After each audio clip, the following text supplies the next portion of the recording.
Chapitre 11. Première enquête. 20 septembre, 26 octobre 1999. La semaine suivante, les instructeurs commencèrent à montrer aux nouvelles recrues leurs techniques d'interpellation et de combat. Harry se rendit compte qu'il n'avait aucun problème à suivre. Il réalisa que les exercices spécialisés que lui avait donnés son professeur de défense contre les forces du mal l'année précédente à Poudlard, tandis que les autres travaillaient des sorts qu'il connaissait déjà, n'avaient pas été choisis au hasard. Pritchard était très satisfait du niveau de son aspirant. Harry apprit également les bases de l'enquête avec lesquelles il était moins à l'aise. Il lui à lire des dossiers d'affaires résolus dans le but de comprendre les cheminements et les indices qui avaient conduit les Aurores à trouver et appréhender les coupables. Le vendredi, Pritchard lui demanda s'il avait des projets pour le week-end. « Oui, je vais voir un match de Quidditch dimanche, » indiqua Harry. « Le match des Harpies ?» s'enquit Owen Harper, dont le bureau était près du leur. « C'est ça. »« Vénard, tu vas avoir des places gratuites maintenant ?» s'écria le jeune aspirant. « Je ne sais pas, » tempéra Harry. « J'en ai pour celui-là, c'est tout. »« Tu peux avoir des places ?» demanda Pritchard, visiblement intéressé. « Il connaît bien une harpie, » dévoila Harper, d'un ton qui ne laissait aucune ambiguïté sur le genre de relation entretenue par Harry avec la joueuse. « Vraiment ?» s'étonna Pritchard. « Gwenop Jones ?» Harry le regarda horrifié. La capitaine des Harpies avait au moins 30 ans. « Une nouvelle recrue qui n'a pas encore fait de match officiel, » rectifia-t-il. « Dis, » continua Harper, « on est pas mal à avoir fait partie d'une équipe ici. Ce serait bien d'en monter une comme l'ont fait d'autres services. » Oui, mais on est tous les deux attrapeurs. »« Je peux être poursuiveur, » répondit Harper en balayant l'objection d'un geste. « Les matchs entre les équipes du ministère ont lieu le dimanche, » signala Pritchard. « Vu nos astreintes, il faudra prévoir des doublures pour tous les postes. »« Tu joues aussi ?» lui demanda Harry. « Seulement aux échecs, » avoua Pritchard. « Mais j'aime parier. »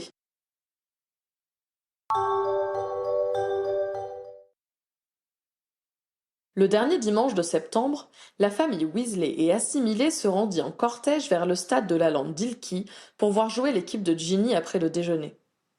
Toute une rangée en tribune leur avait été réservée. Les autres amateurs de Quidditch dévisagèrent Harry, mais il en avait désormais l'habitude. Harry n'avait assisté à aucun match de haut niveau depuis la Coupe du Monde, et il retrouva avec plaisir l'excitation procurée par ce genre de spectacle. Après avoir encouragé les Harpies à vive voix, applaudi, tremblé, acclamé et finalement sauté de joie quand l'équipe féminine eut remporté la partie, il se dit que s'il n'avait pas souhaité à ce point devenir Aurore, il aurait bien aimé avoir la même opportunité que Ginny. Quand elle vint les saluer, toute rose d'émotion et de bonheur de savoir ses camarades qualifiés pour la finale de la Coupe de la Ligue, Harry dut admettre qu'elle avait vraiment trouvé sa voie.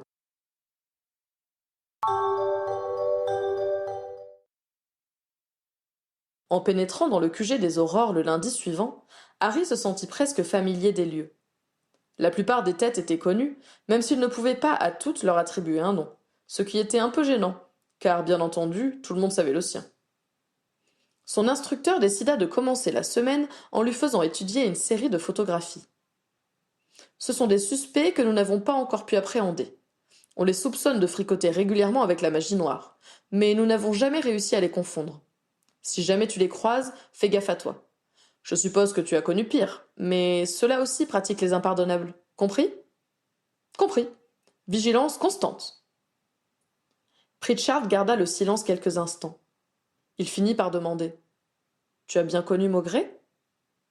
Non, admit Harry. Mais il m'a protégé entre le moment où j'ai eu 15 ans et sa disparition. Et tu sais ce qui lui est arrivé ? Ce fut au tour de Harry de marquer une pause.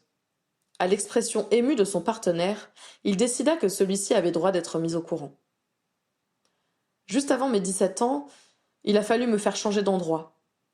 Ceux qui me protégeaient ont imaginé de faire prendre du polynectar avec un de mes cheveux à 6 autres personnes, pour que si Voldemort nous surprenait, il ne sache pas lequel de nous poursuivre. Ce n'est pas moi qui ai eu cette idée, se défendit Harry. Ce n'était pas bête, commenta Pritchard. C'était risqué pour ceux qui se déguisaient, rétorqua Harry. Pas davantage que pour toi, remarqua son instructeur.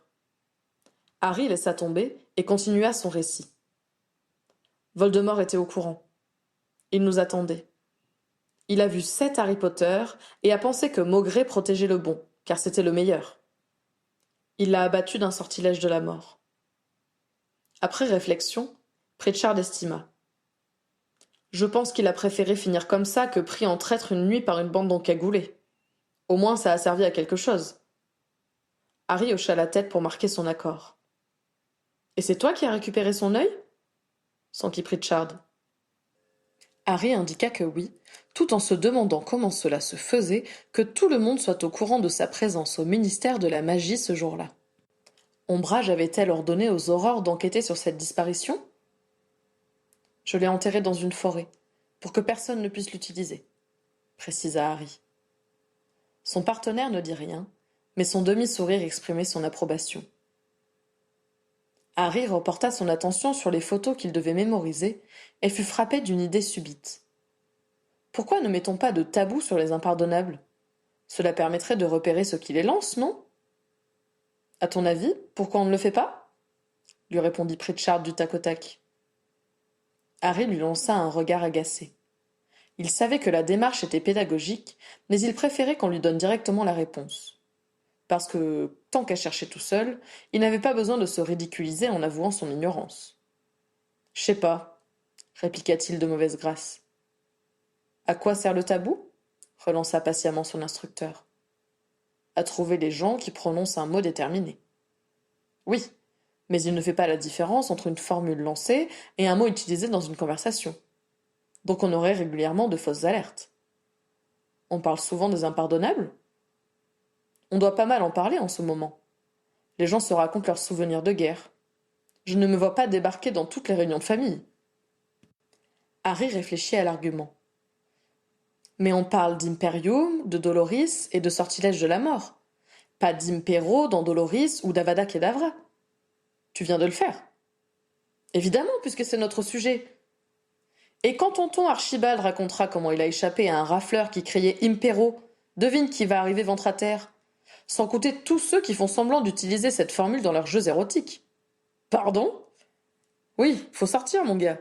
Cela arrive juste après les menottes magiques dans le classement des fantasmes en tout genre. Harry ouvrit des yeux ronds. Ce n'était pas dans le livre de Ron, ça. Et puis, il n'y a pas que ça, ajouta Pritchard, coupant court aux images qu'il avait fait naître dans l'imagination de Harry. Le tabou, ça permet seulement de localiser. Si la cible a utilisé des sortilèges de protection, on ne voit rien. Ah si, s'écria Harry. Nos défenses sont tombées quand j'ai dit le mot Voldemort. Tu t'es fait repérer grâce au tabou ? Releva Pritchard. Oui, les rafleurs nous sont tombés dessus alors qu'ils n'auraient pas dû nous voir. Et tu as pu leur échapper ? Demanda son instructeur. J'ai réussi à m'enfuir plus tard grâce à l'aide d'un elfe de maison, résuma Harry qui ne voulait pas se lancer dans ce long récit. Enfin bref, cela abat les protections. Non, ce n'était pas le tabou, mais le maléfice qui y était associé.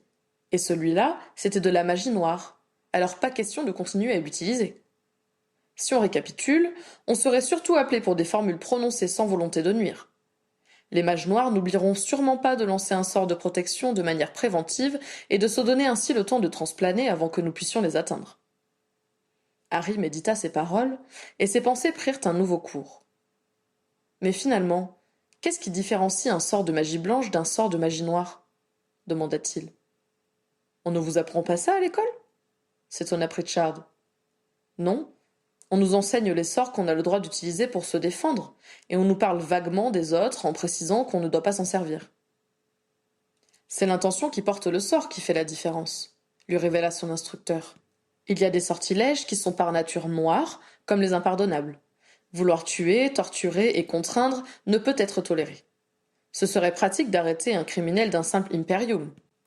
Mais risquer de briser sa volonté et le mettre complètement à notre merci n'est pas moral. Alors on mouille un peu sa robe et on tente de l'immobiliser sans toucher à son esprit. Mais si on le met sous Imperium pour l'empêcher de faire du mal aux autres, argumenta Harry. Il y a souvent une autre façon de faire. Un sort plus bénin, moins dangereux. Sans doute que des cas particuliers mériteraient les grands moyens, mais on ne conçoit pas les règles pour les exceptions. Si c'était le cas, tu passerais ton temps à te demander si tu rentres ou non dans le cas de l'exception et à déterminer si la règle s'applique. Ou bien tu établirais que tout est une exception et tu n'aurais plus de limites. C'est pour ça que c'est le ministère qui tranche pour toi et qui décide quels sont les sorts acceptables. T'arranger pour que les sorts dits blancs ne fassent pas de mal aux autres est déjà assez compliqué. Dans un sens, on t'a donné la bonne définition à l'école. Les sorts noirs sont les sorts interdits. Mais si le ministère autorise les sorts noirs en les déclarant blancs tout d'un coup, s'inquiéta Harry. La dernière fois que c'est arrivé, tu as su quoi faire, non? Que les autres imaginent qu'il avait risqué sa vie et appelé à la rébellion pour défendre la morale et la justice rendait toujours Harry mal à l'aise. De son point de vue, il avait juste cherché à vaincre l'assassin de ses parents, et il ne s'était retrouvé fer de lance d'une révolte que par la décision de ses alliés.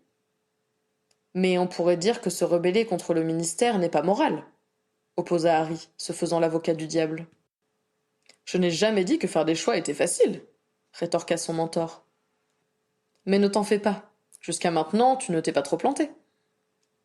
En pensant à tous ceux qu'il avait laissés sur le bord du chemin, Harry n'en était pas aussi certain. Mais il revint à la discussion initiale. Et pourquoi le sort qui abat les protections est noir? Demanda-t-il. Parce qu'il est excessivement puissant et que le sujet a peu de chances de s'en sortir. Si tu as survécu à ta capture, c'est que tes barrières étaient sacrément bonnes. Harry soupira et se concentra à nouveau sur ses portraits.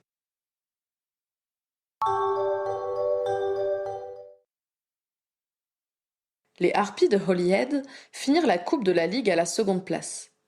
Malgré leur défaite en finale, tout le clan Weasley s'accorda à dire que c'était un beau match, et qu'ils avaient eu de la chance d'avoir pu y assister. Molly étonna sa famille par ses connaissances techniques en Quidditch. Elle honnit l'arbitre qui n'avait pas vu une faute pourtant flagrante du club de Flackmar, et avait ainsi désavantagé les perdantes qui avaient joué bien mieux. Qu'est-ce que ce sera quand Ginny jouera vraiment avec son équipe? Souffla Ron à l'oreille de Harry. Les arbitres auront intérêt à garder leurs arrières en cas de défaite des Harpies. À mon avis, les batteurs qui la viseront risqueront bien plus, répondit Harry. Finalement, je me demande s'il est prudent de laisser Ginny jouer, conclut Ron. Les Harpies eurent une semaine de relâche que Ginny passa Square Grimore. Les premiers jours, Harry et elle se montrèrent peu sociables avec Ron, tout à leur retrouvaille. Quand Harry s'arrachait à sa présence pour aller travailler, elle se reposait ou rendait visite à ses amis. Quelques jours après son retour, elle demanda si elle pouvait inviter ses parents à dîner pour le lendemain. « Tu n'as pas besoin de me demander la permission, » lui répondit Harry. « C'est chez toi ici, » lui rappela Ginny. « Invite qui tu veux, » accepta Harry tout en se demandant ce qu'il lui fallait faire pour qu'elle considère cette maison comme son foyer. « C'est vrai, » remarqua Ron. « On n'a jamais pensé à les inviter. Ce serait marrant d'inverser les rôles. » Surtout avec Créature dans le rôle de maman à la cuisine, souligna Ginny avec réalisme. Je serais curieux de voir ce que tu sais préparer, la taquina Ron. J'ai bien le temps d'apprendre, rétorqua sa sœur. Au moins, je suis sûre que si on me demande en mariage, ce ne sera pas pour que je tienne une maison. Harry n'intervint pas dans cet échange.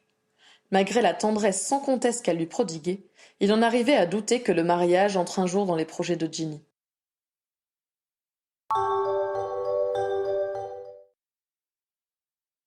La soirée avec les parents Weasley se révéla instructive. Harry réalisa qu'il ne parlait pas tellement avec eux le dimanche midi, car il était difficile de soutenir une conversation sérieuse avec un enfant en bas âge qui réclamait l'attention et une dizaine d'adultes. Dans la cuisine du Square Grimore, Molly put évoquer ses dernières occupations sans être interrompue à tout moment. Son activité d'aide aux sorciers qui revenaient après avoir dû fuir à la campagne ou à l'étranger se terminait. Contrairement à la Première Guerre, qui avait annihilé des familles entières, l'action du ministère, des rafleurs et la bataille de Poudlard avaient fait nombre de veufs et de veuves. Ceux-ci, qui assuraient seuls la subsistance de leurs enfants, ne pouvaient prendre soin d'eux durant la journée. Le ministère avait donc lancé l'idée d'organiser des gardes d'enfants et même des classes d'école primaire pour ceux en âge d'apprendre à lire et compter, s'inspirant des Moldus. Molly se chargeait de recenser les besoins et de proposer des solutions d'urgence dans les cas difficiles. « Et les orphelins » demanda Harry. « Toutes les familles sorcières étant plus ou moins apparentées, nous avons trouvé un foyer à chacun d'entre eux, le rassura M. Weasley. Harry se souvint que, sans la prophétie, il aurait sans doute pu rester dans le monde magique. Enfin, Dumbledore avait fait ce qu'il avait cru le mieux pour lui. « Et qui vont être les professeurs de la nouvelle école » demanda Ginny. « On dit les instituteurs » la reprit sa mère. « C'est Mrs. Brocklehurst, elle-même institutrice chez les Moldus, qui se charge de nous trouver des candidats. Elle a eu l'excellente idée de débaucher des Moldus déjà formés. Ils nous serviront d'exemple et d'instructeurs. »« Mais pourquoi tu ne t'es pas proposé » demanda Ron. « Tu nous as fait l'école, à nous. »« Ce n'est pas pareil. Ils seront au moins une dizaine par classe. » D'autre part, compléta M. Weasley, Mr. Brocklehurst nous a affirmé que les enfants issus de Moldus sont bien meilleurs que les sorciers de souche en orthographe et en mathématiques quand ils arrivent à Poudlard. Ils ont aussi une plus grande culture générale. C'est pour cela que nous allons nous inspirer des programmes Moldus pour notre nouvelle école primaire. « On va vraiment faire venir des Moldus dans le monde sorcier » insista Ron incrédule. « Nous les choisirons parmi ceux qui connaissent déjà notre existence, le rassura Mr. Weasley. « Mais c'est juste une question de niveau ?» demanda Harry, sentant que quelque chose lui échappait. Mr. Weasley sourit, comprenant ce que voulait dire Harry. L'abrogation de la loi du secret n'est pas à l'ordre du jour. Mais dans tous les pays européens, la place que les Moldus nous laissent se réduit. Leur population croît régulièrement, et la nôtre aussi. Kingsley m'a demandé d'étudier la situation, et il est évident que si les choses continuent ainsi, il va falloir vivre de plus en plus étroitement avec les non-sorciers. Pour cette raison, nous devons mieux les connaître et apprendre à cohabiter de façon à ce qu'ils ne se doutent de rien. Plus nos éducations se ressembleront, plus ce sera facile. « Mais on ne va pas transformer Poudlard en école moldue » s'exclama Ginny d'une voix horrifiée. « Bien sûr que non, affirma sa mère. Nous avons bien l'intention de rester sorciers, ajouta Arthur. Il ne pourrait en être autrement. Mais nous pouvons en apprendre davantage sur eux, acquérir leurs produits, nous habiller comme eux. Et pourquoi se rendre à Préolard pour acheter des carottes, alors que nos voisins moldus peuvent nous en vendre? Mais que vont devenir les magasins sorciers si tout le monde se fournit chez les moldus? Demanda Ron avec inquiétude. Nous avons eu des pénuries de matières premières après l'année des ténèbres, lui apprit son père. Kingsley a dû faire appel au Premier ministre moldu pour trouver des objets en rupture de stock et de la nourriture. Nous leur passons encore régulièrement des commandes. Que les sorciers aillent s'approvisionner dans leurs boutiques simplifiera le travail du ministère. Il nous restera à développer tout ce qui est spécifiquement sorcier. Ton magasin n'a rien à craindre, Ron. Rien ne pourra jamais égaler les sorciers facétieux. Il laissa les 3 jeunes digérer ces nouvelles idées. Les oubliateurs vont avoir du travail, finit par dire lentement Harry. Le service des détournements de l'artisanat moldu aussi, admit Arthur. Mais nous n'avons pas tellement le choix. Nous serons un jour obligés de vivre parmi les moldus. Il vaut mieux nous y préparer que le subir sans l'avoir anticipé. Ces explications troublèrent beaucoup les jeunes gens. Assister à l'évolution de son mode de vie, même quand on en connaît les défauts et les limites, est toujours effrayant. Harry ne savait pas s'il avait vraiment envie de voir se mêler les 2 communautés. Passer du côté sorcier avait été à la fois une révélation et une rupture pour lui. Cependant, quand Ron et Ginny exprimèrent leur malaise à l'idée de fréquenter régulièrement le monde moldu, ce fut lui qui fit valoir. « Ce n'est pas comme si le monde moldu vous était complètement étranger. Ron, tu vas souvent chez les Grangers, non ?»« Mais je les connais !» s'exclama Ron. « Ils sont au courant pour nous, je peux faire allusion à la magie. » Être obligé de faire comme eux pour ne pas nous faire remarquer, laissa échapper Ginny d'un ton hésitant. Harry jugea que si ses amis, malgré la passion de leur père pour les moldus et les origines d'Hermione, avaient autant de réticence pour ceux qui n'étaient pas sorciers, la tâche ne serait pas facile pour le ministère.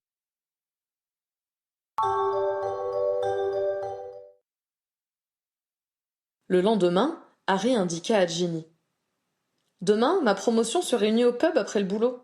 Tu viens nous rejoindre ?»« Non, j'aime mieux pas, » refusa-t-elle. « Mais pourquoi ? Ils sont sympas, et puis tu connais bien Vicky et Eleanor. »« Je serai la seule à ne pas être Aurore. »« Ce n'est pas grave, » lui assura-t-il. « On peut amener ses petits copains si on veut. »« C'est justement ce qui me gêne.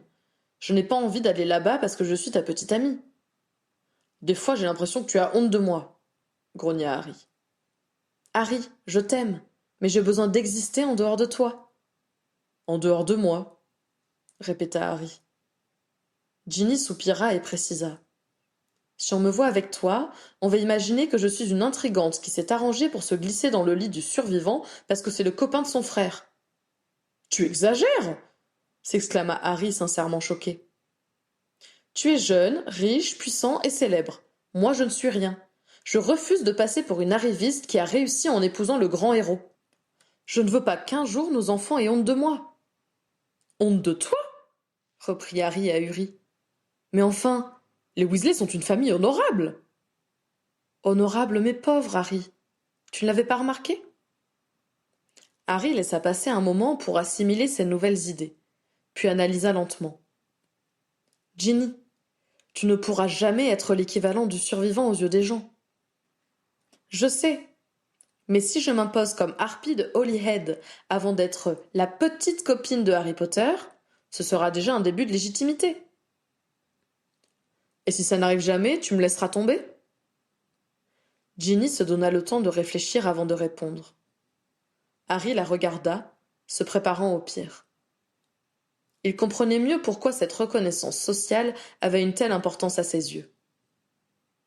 Et si elle ne parvient jamais à se sentir digne de moi? Songea-t-il avec détresse. Va-t-elle me quitter? Ron avait mis des années à trouver sa place aux côtés de l'encombrant personnage qu'on appelait le survivant. Harry se demanda si un jour lui-même arriverait à prendre ses distances avec lui. Donne-moi 3 ans, dit finalement Ginny. 3 ans pour faire mes preuves. Si je ne réussis pas, eh bien, au moins j'aurai essayé. 3 ans, assimila Harry. À partir du moment où je suis rentrée chez les Harpies, précisa-t-elle. Depuis le jour où tu m'as encouragée à aller aux 3 ballets pour signer mon contrat. Ses épaules s'affaissèrent soudain, comme si elle craignait de s'être chargée d'un trop lourd fardeau. Je suis désolée, Harry. Avec une fille brillante comme Hermione ou plus riche, tu n'aurais pas tous ces ennuis. Je sais que c'est orgueilleux de ma part d'espérer ne partir de rien et être considéré comme ton égal. Moi, je te considère comme mon égal, lui assura Harry, qui à tout prendre préférait la Ginny arrogante à celle pétrie de doutes qu'il découvrait ce jour-là. Et je te fais confiance. Tu arriveras à faire comprendre aux autres ce que je vois en toi. Harry, bouleversé, décida de faire faux bond à ses collègues le lendemain. Mais Ginny insista pour qu'il y aille quand même. Toi aussi, tu as ta vie à construire. Harry admit qu'il tenait effectivement beaucoup à ces réunions joyeuses et amicales. Il y tissait des liens de complicité professionnelle avec ses pairs, ce qui lui permettait d'effacer cette image du héros qui lui collait à la peau. Alors vas-y, l'encouragea-t-elle. Je pense que je vais aller dîner chez mes parents.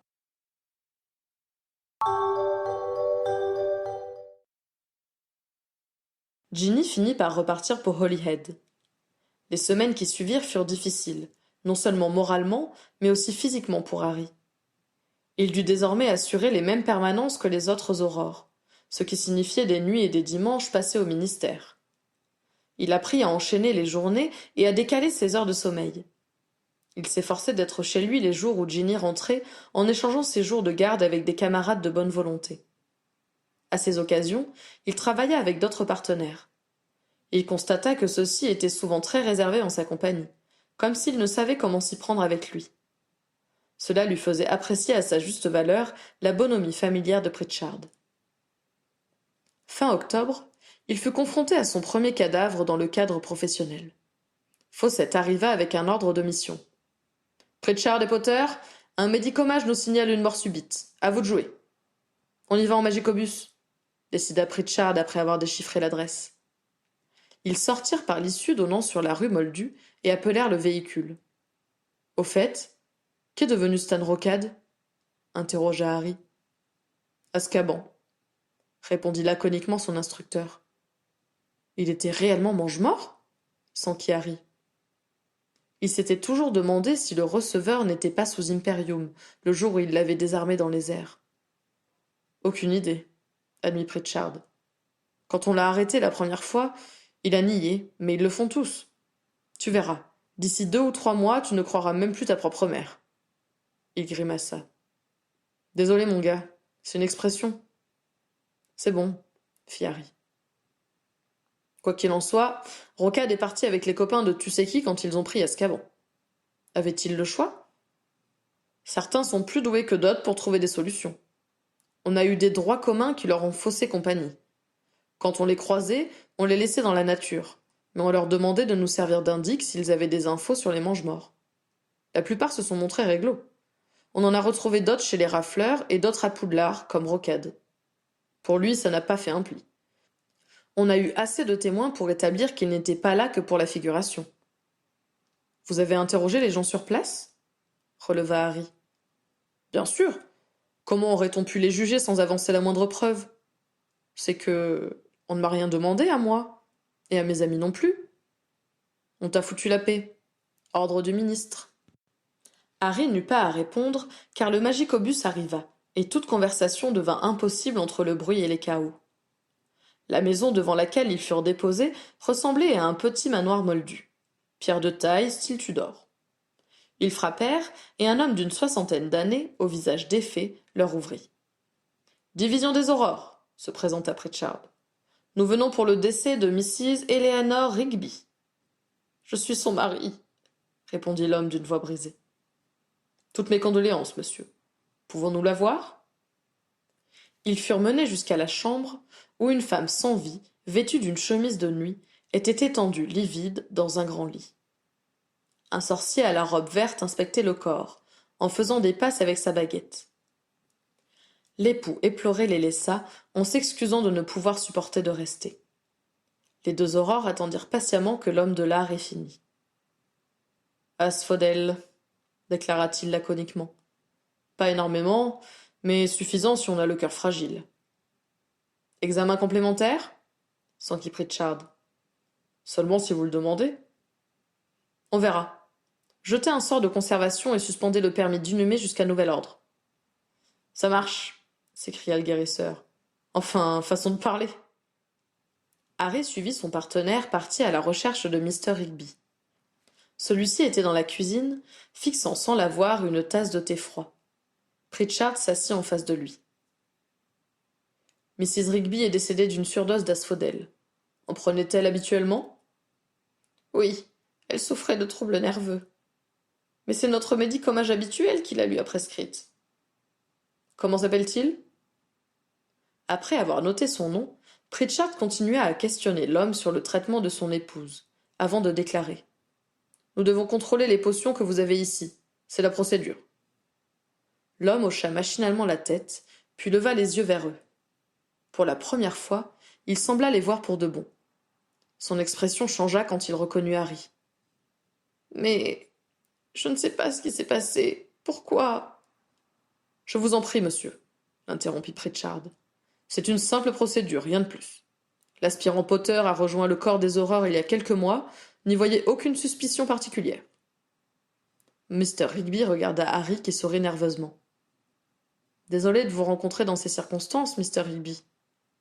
Ma femme vous admirait beaucoup, murmura l'homme, accroissant la gêne du jeune Aurore. Excusez-nous, mais nous devons faire notre travail, reprit Pritchard.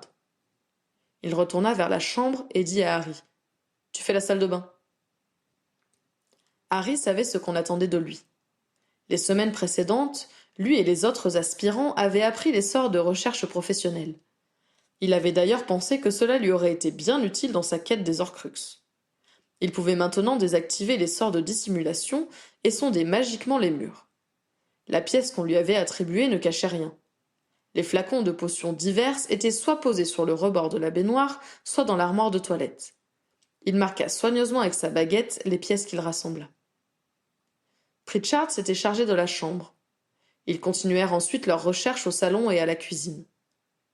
Harry se sentit gêné de travailler ainsi sous le regard du mari, visiblement dépassé par la situation. Ils étaient en train de finir quand une femme d'une 30aine d'années arriva. Harry se fit tout petit pendant que le père et la fille s'étreignaient en pleurant. Quand l'arrivante fut un peu remise, elle s'inquiéta de ce que faisait cet inconnu et Harry Potter chez ses parents. Une fois de plus, Pritchard donna ses lénifiantes explications. Harry réalisa qu'il était très difficile de travailler sous les regards blessés de deux personnes en deuil. Quand ils repartirent avec un sac rempli de pièces confisquées, Pritchard demanda: Ça va? Oui, c'est juste. On a vraiment besoin de faire tout ça? C'est sûrement une erreur de médication. Je sais qu'au début ce n'est pas facile à gérer, mais tu t'endurciras toi aussi. La plupart du temps, ce sont des morts naturelles ou accidentelles, donc il faut savoir parler aux familles et faire notre boulot sans les heurter plus que nécessaire. Par exemple, ne prononce jamais les mots cadavre ou corps. Pour eux, c'est encore une épouse et une mère. D'accord, dit Harry en se demandant comment il avait réussi à traverser autant de deuils sans parvenir à réagir correctement à ceux des autres. Cependant, il arrive qu'on tombe sur un os en grattant un peu, et ces os-là, il ne faut pas qu'ils nous échappent. Tu sais ce qu'on va faire maintenant? On rentre au bureau et on fait un examen rapide des pièces de l'enquête, récita Harry. On note celles qui sont les plus suspectes pour qu'elles soient analysées en priorité par le labo de Sainte-Mangouste. On va aussi voir le médicomage prescripteur et éventuellement l'apothicaire qui a fourni le médicament en cause. Très bien, mon gars. Tu n'as plus qu'à appeler le magicobus. Ils rentrèrent au QG et firent un examen superficiel des fioles. Harry reçut un cours avancé de potions. Les aurores devaient connaître toutes les potions usuelles et détecter rapidement si la composition en avait été altérée. Pour cet examen sommaire, il vérifiait la couleur, l'odeur et la densité du produit. Pritchard démoralisa un peu Harry en lui expliquant qu'il lui faudrait sans doute 2 à 3 ans pour être capable de mener à bien cette opération sans aide. Le jeune Aurore sentit l'ombre du professeur Rogue ricaner doucement derrière lui. En l'espèce, rien n'était suspect, et ils ne demandèrent d'analyse prioritaire que sur le médicament en cause. Ils passèrent déposer leur paquet à Sainte-Mangouste en cheminée, puis ils cherchèrent à joindre le médicomage. Ce ne fut pas une mince affaire, car celui-ci visitait ses malades à domicile. Ils laissèrent à sa secrétaire un message urgent. Ensuite, ils se rendirent chez l'apothicaire de Préolard pour se faire confirmer la composition du remède. Harry eut la bonne surprise de tomber sur Neville. Ce n'était pas lui qui avait préparé le dernier flacon vendu à Mrs. Rigby, mais son collègue leur en fournit la liste complète des ingrédients et attesta qu'elle était une cliente habituelle. Harry et Neville se quittèrent, non sans s'être promis de se revoir un jour pour déjeuner. Quand ils mirent enfin la main sur le médicomage, ils n'apprirent rien de plus. La version donnée par tous les autres fut confirmée. Alors maintenant? Demanda Pritchard.